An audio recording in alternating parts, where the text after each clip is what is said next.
ہم اس دنیا میں کیا کر چکے اب تک؟ ہم سے کچھ نہیں ہوا. اگر تاریخ میں آپ کو بتاؤں میرے عزیزو، آپ کو پتہ ہے اس ہندوستان کی سرزمین پر سب سے پہلے لشکر اسلام کی سپہ سالاری کرتے ہوئے آنے والا ایک نوجوان محمد بن قاسم 10,000 کا لشکر لے کر عرب سے آیا تھا اور پرچم اسلام لہرایا تھا. تاریخ میں آج بھی رقم ہے. اپنے پنڈتوں نے بھی اس تاریخ کو لکھا ہے. ہاں، پنڈتوں نے بھی لکھا ہے. اور یہ محمد بن قاسم 10,000 کی سپہ سالاری کے ساتھ ہندوستان میں آ کر اسلام پھیلایا. عمر کیا تھی؟ صرف 19 سال کی عمر تھی. 19 سال کی عمر میں یہ عظیم کارنامہ انجام دینے والا، انہوں نے اپنی عمر کا صحیح استعمال کیا، اپنی ایج کو برباد نہیں کیا، ضائع نہیں کیا. طارق بن زیاد، جس کا یورپ بھی قائل ہے، جبل الطارق آج بھی ایک مقام ہے یورپ میں جس کو جبرالٹر کہا جاتا ہے. یہ حضرت طارق بن زیاد کے نام سے ہے. یہ پہلا سپہ سالار ہے جس نے پوری دنیا کے سامنے وہ عزم پیش کیا تھا. یورپ کی سرزمین پر جب کشتیاں لے کر پہنچے تھے یہ مومنین کی تعداد، وہ طارق بن زیاد ہی ہے جس نے پوری کشتیوں کو آگ لگا دیا تھا. کہا تھا کہ ہم پیچھے مڑ کر جانے والوں میں سے نہیں ہیں. جتنے ساتھ آئے تھے سمندر پار کر کے، کشتیوں کا سفر تھا، کشتیاں لکڑی کی بنی ہوئی، آگ لگا دیا اور کہا اب اس عزم کے ساتھ اترو، یا تو ہماری قبر بنے گی یا تو ہمارا جھنڈا لہرائے گا. میرے عزیزو، عمر 22 سال کی تھی. طارق بن زیاد، اور ایک دو نہیں، میں تمہارے سامنے مثالیں رکھوں. ہندوستان کی سرزمین پر ایک ولی کامل کی آپ کو میں تاریخ اگر بتاؤں، جو سرکار سیدنا غریب نواز رضی اللہ تعالیٰ عنہ سے بھی 200 سال پہلے اس ہندوستان کی سرزمین پر تشریف لائے اور اسلام کی خاطر لڑتے لڑتے شہید بھی ہو گئے، اور جن کا لقب سلطان الاولیاء ہے، سیدنا سالار مسعود غازی رحمت اللہ علیہ، ان کے متعلق یہ فرمایا گیا وہ سلطان الاولیاء ہے. ہندوستان کے اولیاء اکرام کے بادشاہ کی حیثیت ہے. سرکار غریب نواز سے بھی پہلے آئے، لیکن ان کی عمر ان کی شہادت کے وقت 19 سال کی تھی. صرف 19 سال کی عمر میں وہ مقام عظیم پا لیا.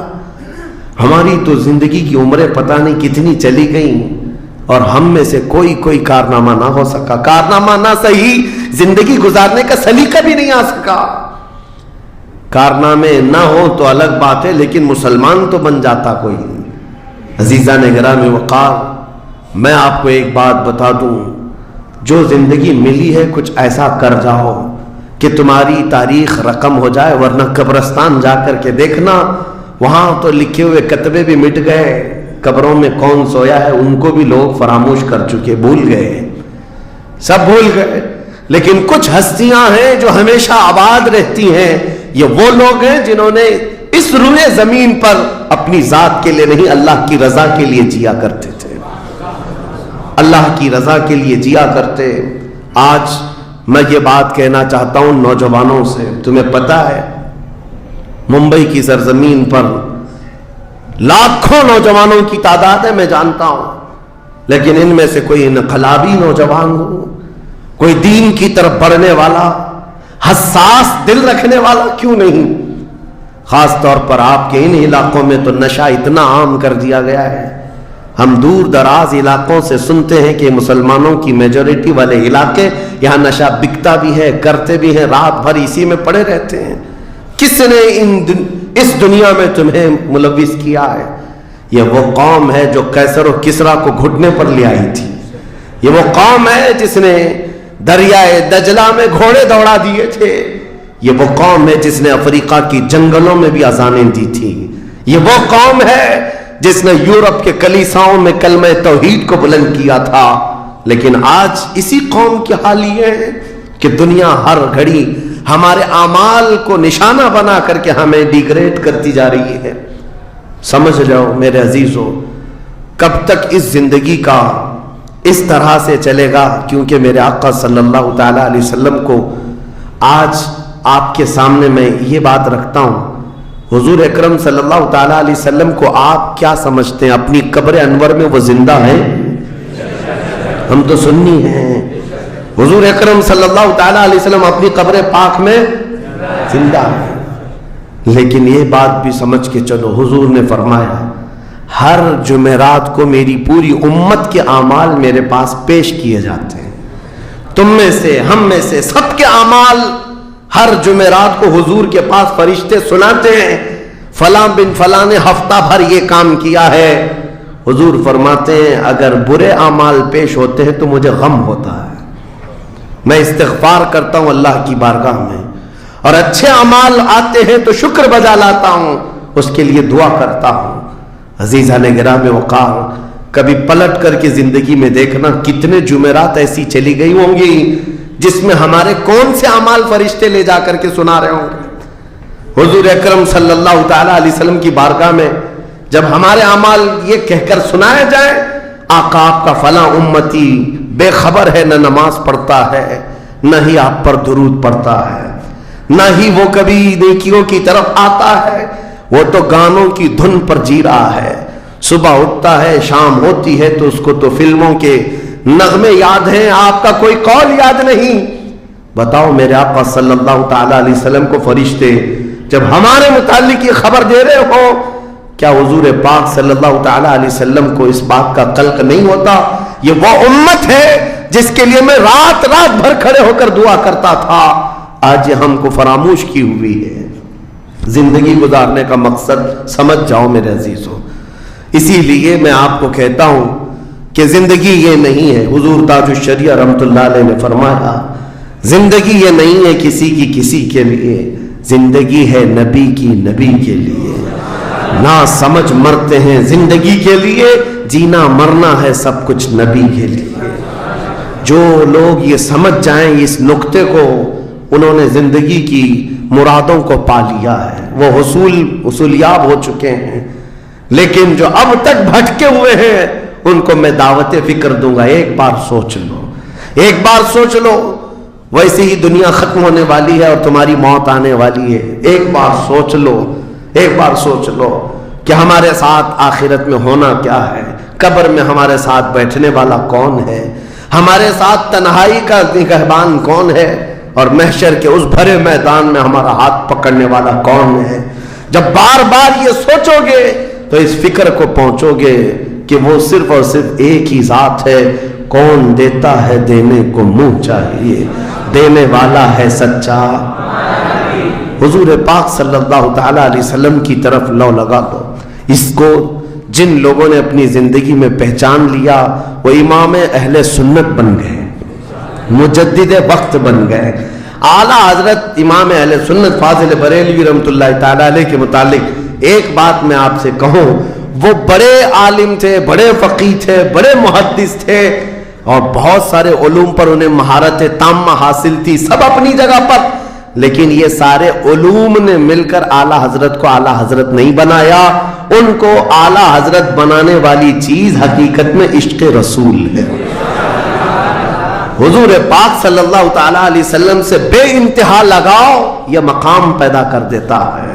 یہ مقام، ورنہ عالم تو بہت سارے، کتابیں لکھنے والے بھی بہت سارے، لیکن جس نے عشق کی بولی بولی دنیا اس کو پہچاننے لگ جاتی ہے، دنیا اسے پہچاننے لگ جاتی ہے. زندگی کا مقصد وہ سمجھ گئے کہ ان کی غلامی کرنے میں ہی یہاں پر عروج و ترقی ہے.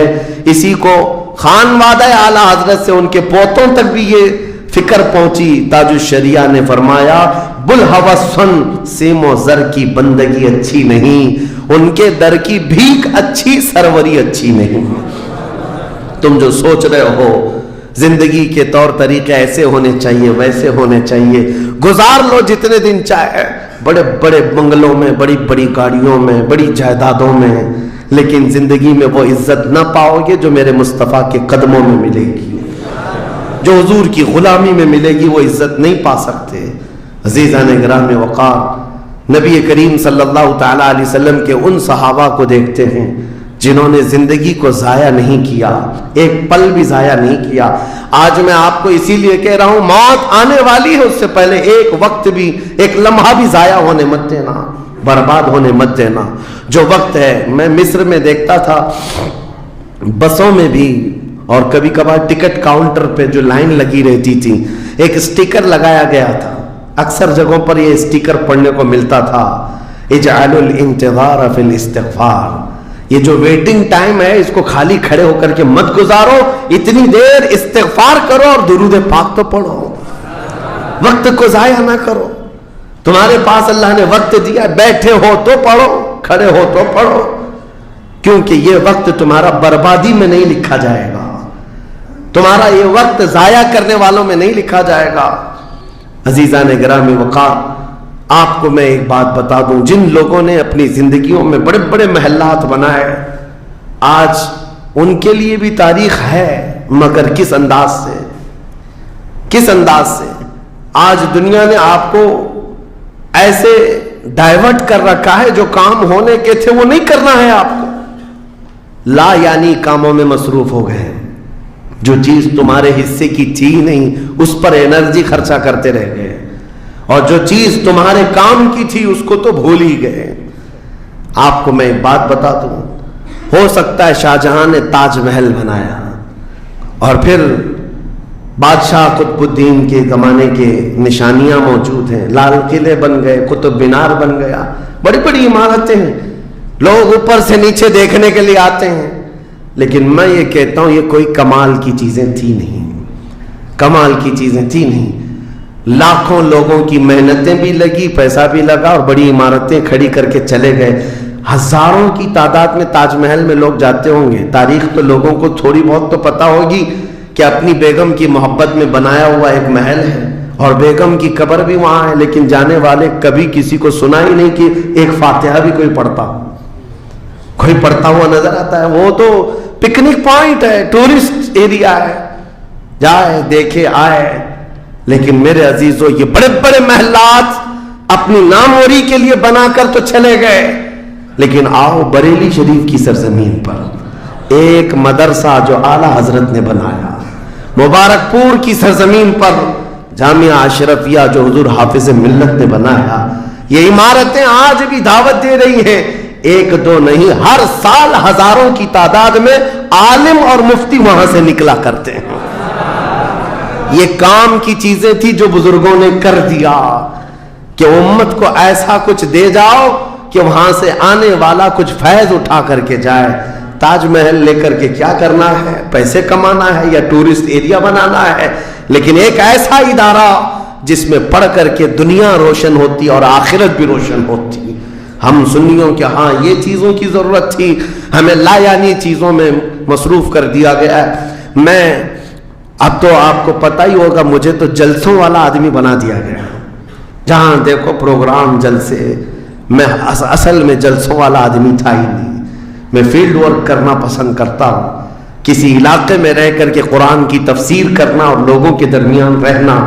لیکن مسلسل سفر کا ایک تجربہ میں آپ کو بتا رہا ہوں، ہوں گے یہاں پر بھی بہار بنگال والے سب ہوں گے، بہار والے، بنگال والے، جھارکھنڈ والے اتنے جلسے کرتے ہیں، 365 دن بھی اگر ان کو تاریخ دی جائے تو بھی کم ہے۔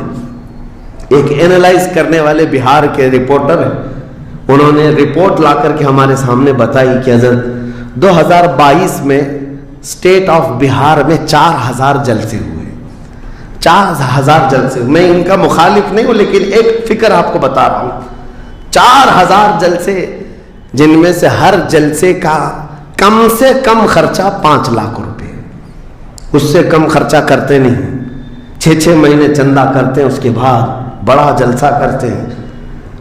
کیلکولیشن کر کے دیکھا گیا تو سال میں 2000 کروڑ روپے خرچے ہوئے، 2000 کروڑ روپے۔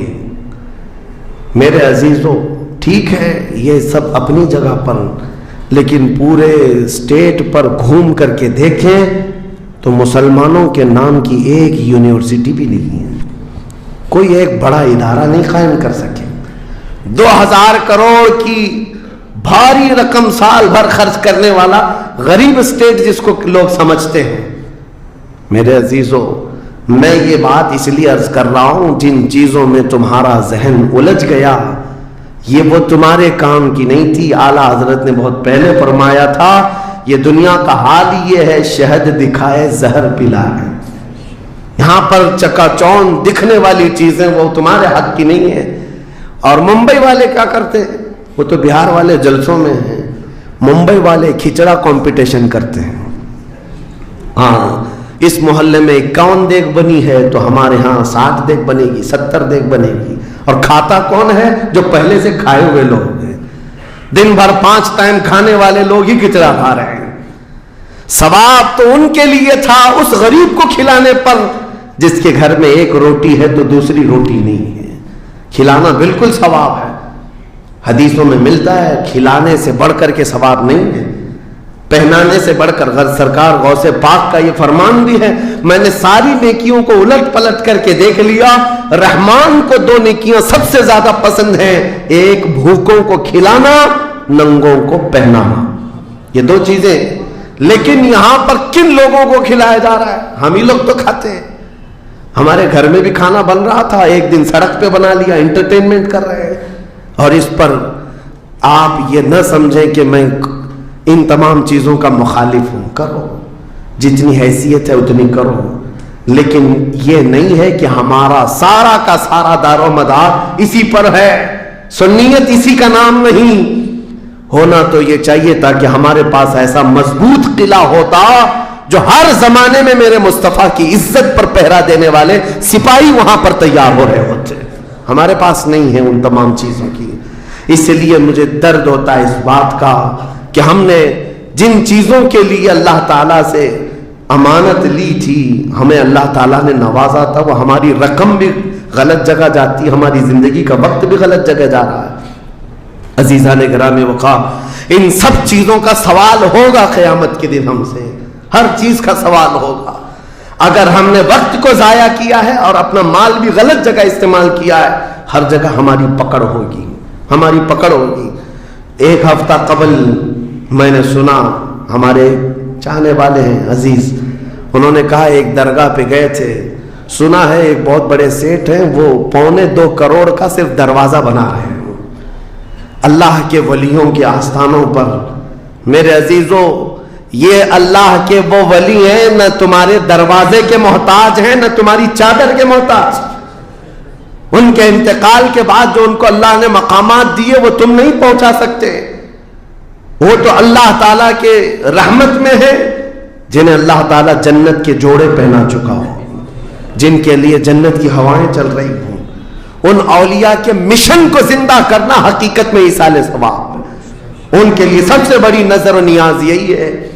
ماررہ مطہرہ میں حاضر تھا، بڑی خوشی ہوئی، صاحب سجادہ نے بڑھ کر کے یہ اعلان کیا تھا، آنے والے زائرین جتنے سنی آتے ہیں، ہم ان سب سے کہتے ہیں کہ ہمارے اولیاء جتنے یہاں آرام کر رہے ہیں، ان اولیاء کو جو چادریں ڈالنی تھی وہ ہم ڈال چکے، تمہاری طرف سے اب کسی چادر کے لانے کی ضرورت نہیں، اور اگر لانا ہی چاہتے ہو ایک دوپٹہ لے جاؤ اور غریب بہن کے سر پر اوڑا چھوڑو۔ یہ پیغامات تھے خانقاہوں کے، حقیقت میں یہی امت کا کام ہے۔ عزیزان گرامی وقار، لا یعنی کاموں میں پڑھ کر کے ہمارا وقت جو برباد ہوا اس کی تلافی مشکل ہے، بہت مشکل ہے۔ اس لیے میں صرف یہ میسج دینا چاہوں گا کہ زندگی کے اس پوائنٹ پر آج ہم آ چکے ہیں جہاں آندھیاں، طوفان، ہر طرح سے ایک بہت بڑی آزمائش میں ہم گرفتار ہیں۔ کن کن چیزوں کا علاج کیا جائے سمجھ میں نہیں آتا۔ کبھی کبھار میں بیٹھ کر سوچتا ہوں، گھر میں اگر گیس کا پائپ بھی لیک ہو گیا، آگ بھی لگی ہے، پانی کا پورا فوارہ بھی آ رہا ہو، کچرا بھی گرا ہو، تو آدمی سوچنے لگ جاتا ہے کس چیز کو روکوں، پانی کو روکوں، گیس کو روکوں، آگ کو روکوں، کچرا اٹھاؤں، کیا کروں سمجھ میں نہیں آتا۔ یہ حالات آج ہمارے ساتھ ایسی ہو گئے، ہم کن کن چیزوں کا مقابلہ کریں سمجھ میں نہیں آتا۔ اور پھر اس پر مزید جب ہم اپنی قوم کی طرف دیکھتے ہیں، یہ تو گیم چلاتے ہوئے مزے سے بیٹھے ہوئے ہیں، ایسا لگتا ہے انہیں کسی چیز کی فکر ہی نہیں۔ شاعر نے کہا تھا، جگہ جگہ کے تھک چکے ہیں تمہیں یہ ہنگامے، نشاط لذت خواب گراں بدل ڈالو، اٹھو وہ گرنا حشر نہ ہوگا پھر کبھی، دوڑو کہ زمانہ چال اپنی چل گیا۔ میرے عزیزو، بس وقت کا احساس تمہارے اندر آ جائے، ضائع نہ کرو۔ میرے آقا صلی اللہ تعالیٰ علیہ وسلم کی ایک بات میں تمہیں بتا دیتا ہوں۔ آپ یہ سوچتے ہیں بہت سارے نوجوان خالی فالتو اسی لیے بیٹھے ہوئے، میرے سٹیٹس کے مطابق کام نہیں ملتا، میرے سٹینڈرڈ کے مطابق مجھے کام نہیں ملتا، برباد کیے جا رہے ہیں اپنی زندگی اور لوگوں پر بوجھ بنے ہوئے ہیں۔ میں ان کے بارے میں بتاتا ہوں۔ سید الانبیاء رسول مختار صلی اللہ تعالیٰ علیہ وسلم اگر وہ چاہیں تو روزانہ ان کے گھر جنت کا دسترخوان اترے، اگر وہ چاہیں تو سونے اور چاندی کے محلات میں زندگی گزاریں، لیکن جانتے ہو نبی کریم صلی اللہ علیہ وسلم ایک دن سیدہ فاطمہ الزہرا کے گھر آئے، دیکھا حسنین کریمین تاک میں دبکے ہوئے بیٹھے، پیٹ پیٹ سے لگا ہوا ہے، آنکھیں اندر ہے، حضرت فاطمہ بھی بیٹھی ہوئی، آواز کسی کی نہیں۔ حضور رحمت عالم صلی اللہ علیہ وسلم نے پوچھا فاطمہ کیا حال ہے، گھر میں خاموشی کیوں ہے؟ سیدہ کائنات نے کہا ابا جان پچھلے 4 دن سے ہمارے گھر میں کوئی کھانا نہیں۔ حضور پاک صلی اللہ تعالیٰ علیہ وسلم نے یہ نہیں فرمایا کہ ابھی بلاتا ہوں جبرائیل کو، ابھی دسترخوان لاؤ، ابھی میرے گھر کے کھانے کے انتظامات کرو۔ چاہتے تو حضور آرڈر دے دیتے، ساری نعمتیں آ جاتی، لیکن حضور نے کیا فرمایا سنو۔ فاطمہ الزہرا سلام اللہ علیہا سے کہتے فاطمہ انتظار کرو، تمہارا بابا جائے گا، یعنی خود اپنے بارے میں کہتے میں جاتا ہوں، دیکھتا ہوں کوئی مزدوری مل جائے، میں کام کر کے اپنے بچوں کو کھانا لے کر کے آؤں گا، کام کر کے کھانا لاؤں گا، مانگ کر کے نہیں۔ حضور رحمت عالم صلی اللہ تعالی علیہ وسلم جو سید الانبیاء ہیں، جن کے قدموں کا بوسہ جبرائیل امین لیتے ہو، وہ چل کر کے مدینے کے باہر آئے، گرمی کی تپش الگ ہے، دھوپ ہے، باہر آئے، ایک باغیچہ تھا جس میں مالی کام کر رہا تھا، باغبان۔ حضور رحمت عالم صلی اللہ علیہ وسلم اس کے پاس جا کر پوچھتے ہیں تیرے باغیچے میں کوئی کام کرنے کے لیے ہے، کام مل سکتا ہے؟ اس نے کہا ہاں کام مل سکتا ہے، آؤ میرے باغیچے میں کنواں ہے، ڈول ڈالو، پانی اٹھاؤ، ایک درخت کو پانی ڈال دینا، بدلے میں 2 کھجوریں دوں گا، اجرت صرف 2 کھجوریں۔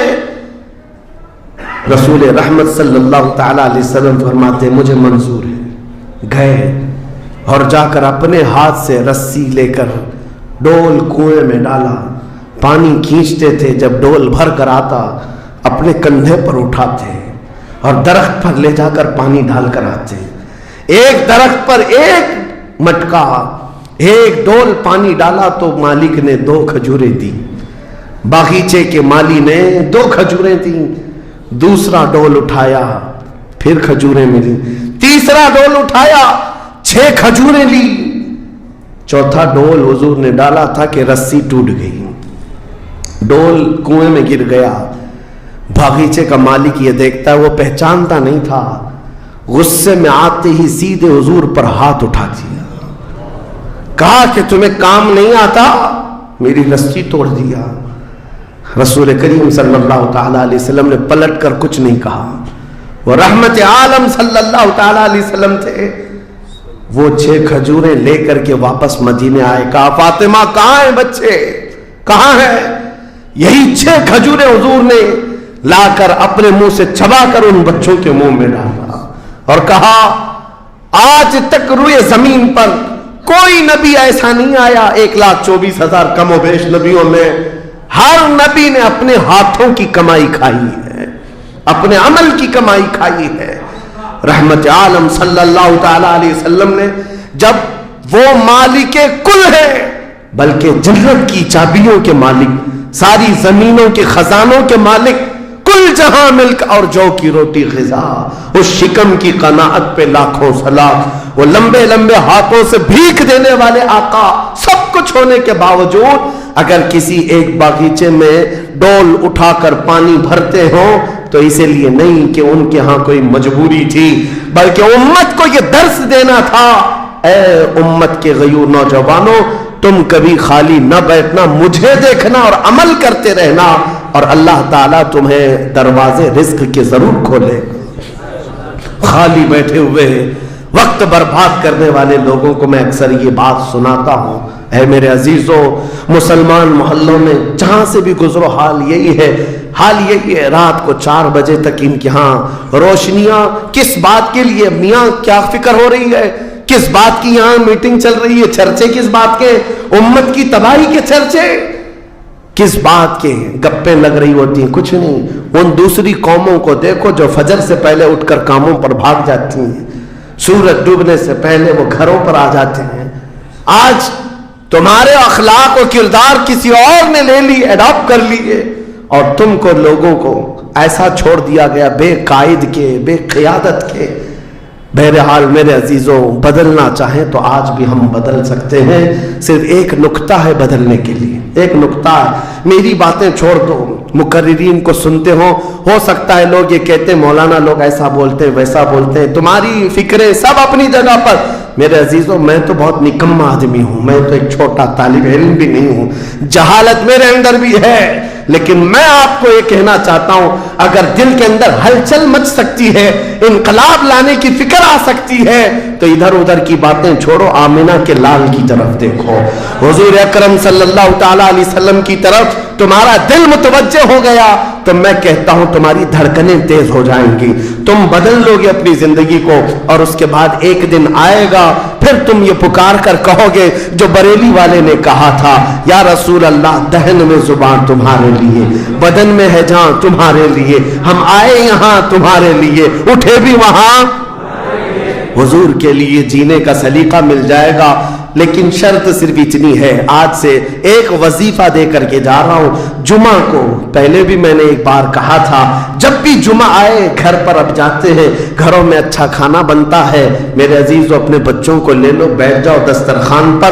لیکن گھر میں یہ قانون لگا دینا، بیوی بھی بیٹھے، ماں بھی بیٹھے، بہن بھی بیٹھے، بچے بھی بیٹھے، جس کے گھر میں جتنے لوگ ہو دسترخوان پر بیٹھے، اس وقت تک ہم لقمہ نہیں اٹھائیں گے جب تک 100 مرتبہ میرے مصطفیٰ پر درود نہ پڑھ لیں۔ حضور صلی اللہ تعالی علیہ وسلم کو یاد کرنے کا ماحول گھروں میں آ جائے، پھر دیکھنا زندگی کی بہاریں تم اپنی زندگی میں دیکھ لو گے، ہر گلی میں انشاءاللہ العزیز یہ ماحول بن جائے، پھر کوئی باہر سے آیا ہوا اجنبی تمہارے محلوں میں آ کر کہے گا یہ ممبئی کا محلہ نہیں، مدینے کی گلی نظر آتی ہے، یہاں سے خوشبو مصطفیٰ نظر آتی ہے۔ ہماری عورتوں کے اندر، ہماری بچیوں کے اندر پردے کی پابندیاں ہماری تقریروں سے نہیں، حضور کی محبت سے آ سکتی ہے۔ نوجوانوں کے اندر نشہ سے نفرت تقریروں سے کم، لیکن میرے مصطفیٰ کی محبت سے آ سکتی ہے، کیونکہ حدیثوں میں ہم نے پڑھا ہے وہ مدینے کے لوگ جو 50 سال پرانی شراب پیتے تھے، ایک فرمان مصطفیٰ کیا آیا، انہوں نے اپنے پرانے مٹکے تک توڑ ڈالے، لبوں تک لگی ہوئی شراب کو پٹک دیا کہ اب نہیں، اس لیے کہ مخبر صادق نے فرما دیا ہے، رحمت عالم نے فرما دیا ہے، یہ محبت کا تقاضا تمہیں ہر برائی سے دور لے آئے گا۔ اسی کو اقبال نے کہا تھا کہ محمد سے وفا تو نے تو ہم تیرے ہیں، یہ جہاں چیز ہے کیا لوح و قلم تیرے، ہر چیز کا علاج اس میں مضمر ہے، ہر چیز کا علاج اس میں پوشیدہ ہے۔ سچ کہا کرتے تھے بچپن میں جو شاعر ہم سنتے آتے تھے، ہر درد کی دوا ہے صلی علی محمد، تعویذ ہر بلا ہے صلی علی محمد، حضور کا نام پاک ہر درد کے لیے دوا بھی ہے، شفا بھی ہے، اور بیماریوں سے چھٹکارے کے لیے کنسنٹریشن، ایک جگہ توجہ مرکوز کر لو۔